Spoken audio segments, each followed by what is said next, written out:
یو کس تاسو کو پدې تیر هفته کې غالبا چې یو عالم نه داغه نه چا انټرویو کړی دا او دا تاسو علما چې دین داخله ک په دې سيزونو باندې کنفیوز کوي او مشوش کوي نو دا خلک چې دی بیا کم طرف ته ځي ما ته وی چې دا یو مولوی صاحب دی او عامل له او ویدنه چا انټرویو کړی دا او هغه ته وی چې ما جنی سره وعده کړی دی لکه دا جنات او جنې دا وغه سره وی ما وعده کړی دی نو وی آیا جنات سره وعده کی دي شي مار د مسلې تاسو چا کو نو یاد ساته بنوري ټاون چې کم دی او دارالعلوم دیوبند هغه فدې مال دا فتوا دا چې زمونږ دا احناف په نيز معنی کچره دا مولوی صاحب حنفی ځانته وي او مسلک د حنفیتی نو بیا خدله پکار دی چې په حنفیت کې ګوریات ساته جنات سره نکاح کول چې کوم دی او جنیه سره دا جایز نه دی نو کدی مولوی صاحب دا نکاح کړم دا نو دا جایز نه ده دویمه خبره پدې کې دا چې پدې کې دا مفتی تقی عثماني صاحب نه چاته پوسټ کړی دی حفظه الله نه چې آیا د جنات سره نکاح کې دي شي که نشي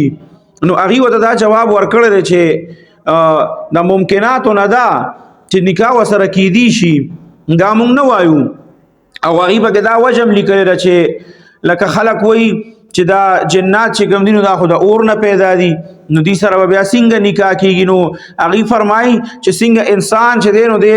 اول چې دینو د خور نه پیدا شوی دی خو بیا رستو دا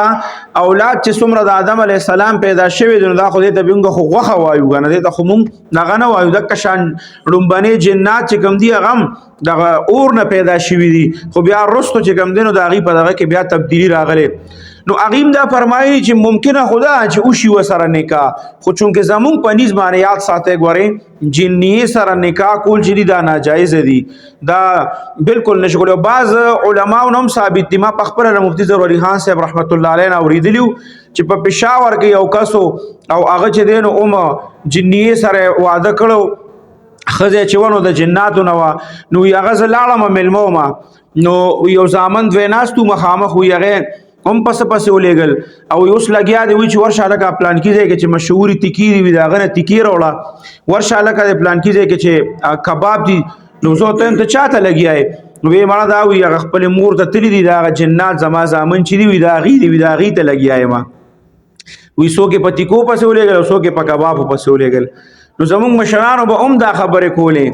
چې لکه زمونږ وېزه ولا تلوم باقاعده مفتی ضروري خان صاحب وسم وفات ته هغه وفات دی نو دا خبره باقاعده پر ریکارډ باندې شته چې زه ولې ملاقات لته ما وي ما ته وی چې تا ولې پته نه چې تا نکاح کول د احناف په نس خو دې سره نکاح جایز نه ده وی ما ته چې دغه قول هغه ټایم کې ما ته پته نه و بس حالات داسې جوړ شو چې ما سره نکاح وکړه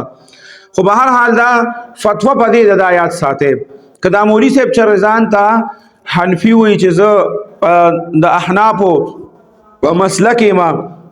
نو زمون په مسلک کې یا ساته غوري جنی سره نکاح کول چې کوم دینو دا ناجایز دي ذکر دینه بیا مخ کې نورې مسلې چې کوم پیدا کیږي او نور مسائل هغه کې په مفتی ضروري خان صاحب په ډیره بهترینه په دې معنی بحث کو کاغذ اوس کوم نو بیا خبر ډیره زیاته